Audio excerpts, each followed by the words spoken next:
Hey, Brent Parker here with Impact Global Network, and today I want to talk just briefly about a Bible study that I went through this morning with 2 Corinthians chapter 1, verses 6.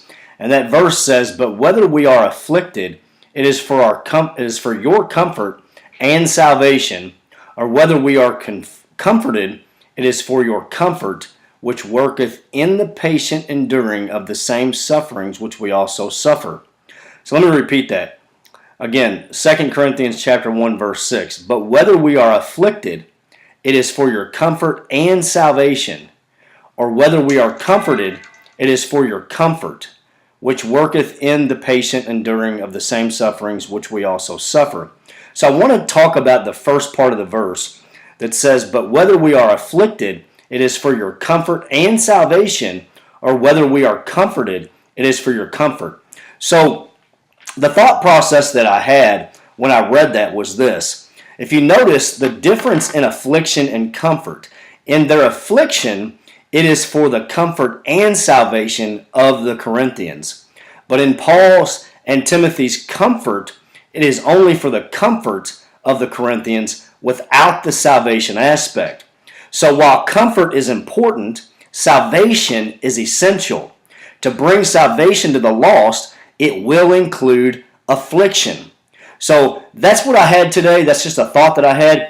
I'd love to hear your thoughts and comments about this verse. What do you think? Do you think that it's just absolutely necessary that we go through some affliction or some pain or some suffering to bring salvation to the world?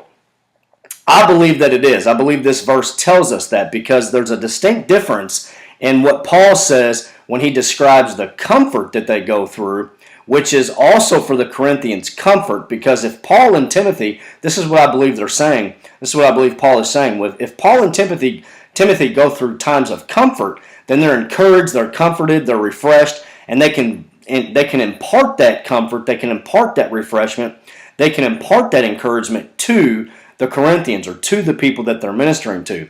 But I believe it requires affliction. In other words, when we step out to spread the gospel, I believe there will come affliction.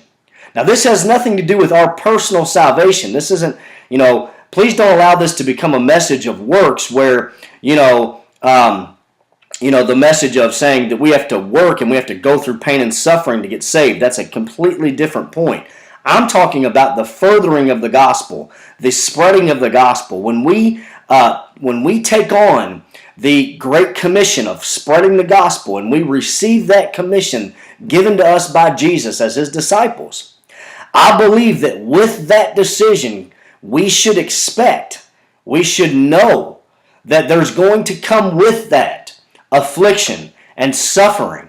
And it's through that affliction and suffering that we are able to be the vessels. I don't even like how I said that, but it's limited to human terms.